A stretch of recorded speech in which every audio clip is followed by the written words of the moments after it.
This is to the drug addicts that feel they're worthless or they feel like they're nothing, just like the title said. And God said, why don't you get up this morning in the middle of praying, said, that's a good topic for you to talk about.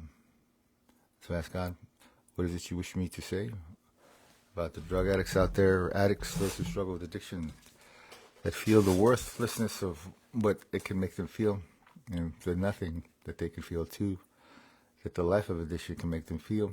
And not only that, but the people that around them can make them add that feeling too. And God says you can say this: if you're worthless, you're not. If you're an addict and you're worthless, you're not. If you're a person who has an addiction of any kind and you're worthless, you're not. You're not a person that lacks worth. You're not a person who needs worth, because worth is always something that's there. You're a person that needs to care about your own worth and about the way you stare into the abyss of your no worth that you think is true. You're not someone who needs to feel worthless. You're someone who needs to feel worthful. Worth a lot. This is the right word to say, is okay. Worth that way. You get the point. To be worthwhile, and to be worth your life, and to be worth a chance, and to be worth the hope, and to be worth the things that make other people believe that you're a life that deserves a chance to have. The opportunities that life can bring, the opportunities that life can sling your way into better existence, into a better way to exist. Sobriety is the key. Leaving your addiction is the key. Leaving all that stuff behind so that you have a clarity of mind that helps you to see that in front of you is a better road, that you can sow a better future, from reap the rewards of a better try, of a better life that no doubt you'll make just from simply leaving addiction, starting day one. Even day one, it's the choice, it's the thinking. When you start to think that I need to get sober, I want to get sober, and many of you do. Many of you want to be sober. Many of you don't share that desire to be sober because many of you have lost that sense of hope in you. To feel worthless and to feel less, to feel like nothing. Because you can feel like nothing. And I know what that feels like. I know what it is.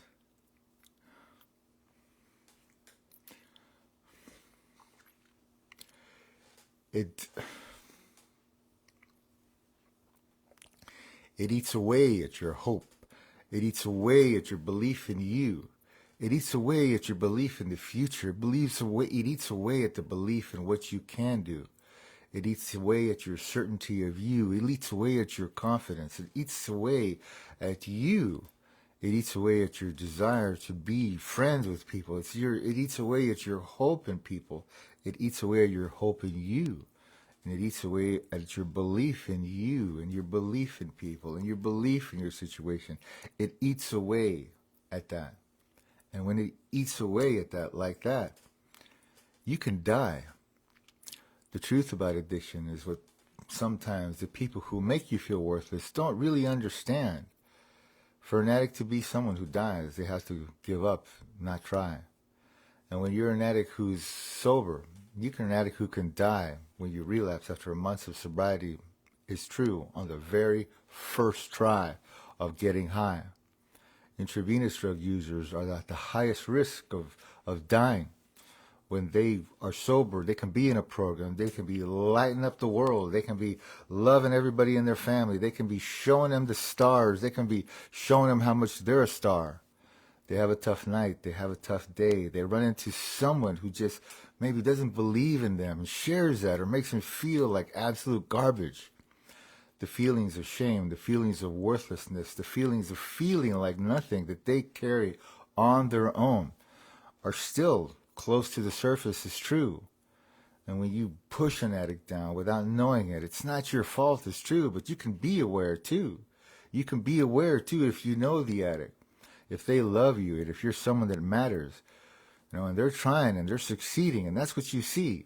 But all of a sudden you just attack them as being a worthless addict for whatever reason, because you get mad at them, or the old feelings that you feel, the frustration that they gave you, or the times that you had to go and help them, that you had to drive them to rehab, that you had to drive them to detox, or you had to give them money at 3 a.m., or that you held their hand while they were crying, about their future, about what's going on, or how much they hugged you and said, "I'm sorry."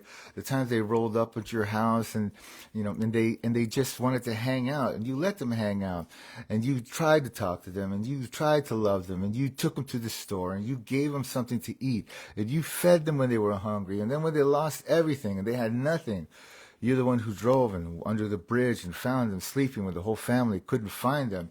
You're the one that helped fill out forms so they have insurance. You're the one who took them to the in Arizona we call it DES, Department of Economic Security, and you filled out the forms for the free insurance that any addict could get that covers everything, that even covers rehab. You were so determined to help them. You kept helping them. And every time you gave them a little bit of money, and you gave them a little bit of money, and you knew that it was possible you were giving them that money for drugs. You were giving that money for shit that they didn't need. Because an addict with money is an addict that rules his life with money and drugs, and money is king. Cash is king for drugs. You got cash, you can get drugs. You can get something to eat just by panhandling, just by begging. No, you could just by standing and looking sorry. Or you could just ask people for something to eat. And maybe you're that person too, that when they got homeless, when they were homeless, and you experienced that. You watched them lose everything. You watched them have a place. You watched them have an apartment. Maybe they had gone to rehab. Maybe they had conquered what was the biggest problem in anyone's life if they have it, is they lost their kids, they lost their life, and they were on the streets before, and they survived, but then they got tired of it, and you watched them over the years, and then they disappeared, and then they went to rehab, and you didn't know it, and then they appeared again, and then all of a sudden, they're in a program that's a long program for months and months, and they reach out to you, and they tell you they're doing good, and then they have, at the end of the program, they succeed, and then they get a place. They get a place because of the program. They've got a job because of it. And you see them on a regular basis. You don't have to give them money. You don't have to give them anything but encouragement. That's an amazing thing to see. It's for me. I got to experience that. It's an amazing experience because I got to see that firsthand.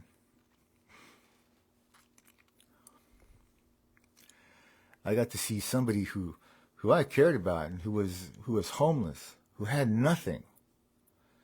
And then they had an apartment after going through a program. Small place, studio, far away from my place.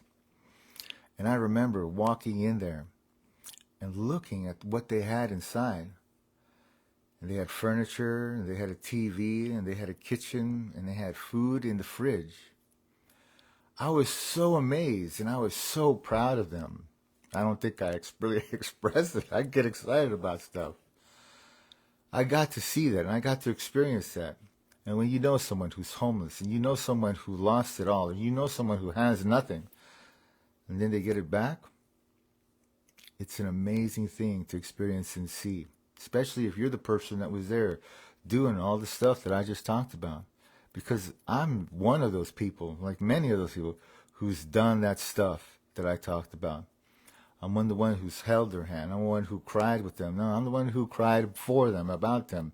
I'm the one who gave them money. I'm the one who paid their bills. I'm the one who did it for many different people. I'm the one when I didn't have much, I still give it to them because I wanted them to succeed. I'm the one who'd tell them, if I give you this is, I want you to improve your life. There's just a little sentence I'd say sometimes, even when I was being an idiot getting high. Because I'm the one who had extra, and I'm the one who maybe made it worse for some people. God says it's true.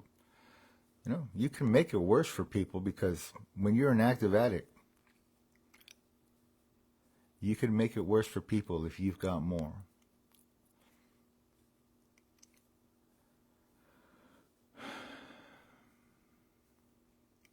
And God tells me, Mr. Rahman, you're a person who wanted to make it better for many people. And you're one who tried to make it better for some. You're someone who was there for some people to a degree that other people don't really understand what it's like to be there and to help. You're someone who gave away a lot of money. Isn't wrong, because the fruition of success was something that you didn't look at as a long-term thing. You wanted someone to have something to eat. You wanted them to have something to drink. You wanted them to have a place to stay, and you gave many people the opportunity to have a place to stay. You bought hotel rooms for the friends that you really loved and you cared about so that they wouldn't have to spend the night on the street or because they asked you. And you'd go there and you'd pay for it yourself because you didn't trust them with your money. You're like, fuck that. I'll go and I'll pay it. And you'd put your ID down and then you would stop doing your ID because you learn. You put your ID down in a room that you pay in advance and maybe you put your credit card down for them. Yeah, an addict who may not be real sincere or is sincere may have a friend that shows up insincere and tries to take the TV that's on the wall to go cash it out. And your friend, has to stop them because, and that happened one time. You got a room for a friend and they ended up inviting a bunch of people. You didn't know that. They told you afterwards, and then they told you they were going to strip down that room, but she had to yell at them and tell them not to do that. And I was lucky for you because your credit card was down and you could have lost it. That's a risk that you took, and that's a risk that I took. I took that risk, and people take that risk all the time. There's ways to help, and there's ways to be effective in help. Helping is a way to show an addict that they're worthwhile. An addict can be worthless to you, but they're not worthless in life. An addict who lives on the street is an addict who's resourceful, is an addict who tries hard, is an addict who lives hard, is an addict who can be hard about life, be hard to you about life too. They know a lot more about you, about what it is to live hard, because they wake up and it's just something that they do. It's just something that they exist because it's something that they are for the temporary time that they're there doing that. You have no idea what it's like if you're someone who's never not had a home, who's never not had a place to go, who's never not had money in your pocket. I experienced money in my pocket, no money in my pocket for the first time. For the first time ever in my life in 2017, when I had a lot of trouble with the police. And my family was great. My family was supportive as hell. And my family checked on me. I didn't want to ask anybody for help, really. But I had one day where I had no money at all. Zero. Just for one day. And the reason I had no money is I gave 15 of my last dollars to a friend that had to go and get their ID. They were an addict. That's the story they gave me. And I gave them $15. No, no. All right. My point is, to have $0 in your wallet sucks. It absolutely sucks. To wonder if you're going to be able to put gas in your car if you have a car sucks. But it's an existence that addicts who have nothing, they live. It's a reality that they live. And when they need to get money every single day, because if you're an addict that's an opiate addict, you're an addict that needs money because cash is king. You can trade things, you can rob things, you can boost, you can do all that shit. But you need money in order to be able to get your drugs. You need it. And you're resourceful. You'll rob, you'll steal maybe too. Many don't like to do that. It's true. It doesn't mean you're a guaranteed thief. You rationalize in your mind, well, I'm not stealing from people. I won't steal from friends. I won't steal from real people. I'll steal from stores.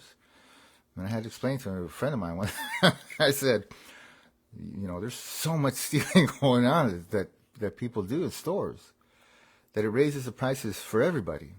There's so much, loss. I don't know what they call it. There's a term for it. I ain't gonna talk about that. But if you're an addict who feels worthless, you're not worthless. You're someone who's worthwhile. You're someone who's worth your life. Someone who's worth the chance that people can take on you. But when you're someone who feels worthless and who feels ashamed and you feels the heavy of what is your life of waste, your life of haste, your life of cost, your life of loss, your life of less, and your life of digress and divest and nothing, and you feels that you can make anything more of just yourself than being someone who gets high. Because getting high, it takes you away from all of that. It doesn't give you anything but a simple purpose. And the purpose is simple. Get high. What are you going to do today? do drugs, and you have to get money for it. So you hustle. Varying degrees. Varying degrees of addict, varying degrees of need for the drug, too. There's a lot of topics that people can talk about in addiction. I ask God, what do you want me to wrap this up, sir? And God says, you want to go eat breakfast, is what you want to do. God says, finish it up like this. If you're an addict like me, then I'm an addict like you. But if I'm an addict true who doesn't like to use anymore because he feels that the addiction he lost is an addiction lost forever, because he wants no more cost to his life to be incurred, to no more he lose. What it is, something beautiful that he's found. It's not a ruse. Recovery and sobriety is a beautiful thing to be a part of and to believe can lead to a greater existence. Yes, indeed. I'm the addict that believes in you, and I'm the addict who cheers you. I'm the addict who's been down there but not been you. I'm the addict who's seen you where you've been far less. I'm the addict who hasn't gotten there, but I fear, well, if I lose my shit, that I could be next. An addict can lose it all quick, and an addict can be down there quick. An addict like me, that's not an addict for real anymore, because I steal more better life for me, not by stealing, but by simply believing that better life is for me. And I believe it through and through, and so can you. That life is worth the fight, and life is worth you. Life is worth you trying. Life is worth you getting up. Life is you believing that those helped you, that you can trust, that they'll still love you if they've tried that hard, that they ain't going to give up on you. If they say, you're a star, and you remember that shit, when you've got a needle in your arm, and you've been balling on the cheap sauce for too long, and you're all shot out, and you look like pins all over your arms and shit, and you're a mess, and you stink, and you know it's true. Yeah. They still believe in you because they know you can clean up. They know you can look like a human being again, which you are no matter what. If I'm an addict like you, then I'm an addict like you. But I'm also someone who knows you better than you might think I know you. No, I know you. And I'm an addict like you. If you're not an addict like me, then you're just a regular person, maybe, who needs to remember that people are people, and people matter no matter what. Every person matters. Every life matters. Every life deserves, including yours, especially yours too. But when it comes down to one or the other mattering more, we all matter the same. We're never worthless, and we're never nothing. You're never worthless, and you're never nothing. Remember that. You're worth a lot, and your life matters. And you're always someone. Amen.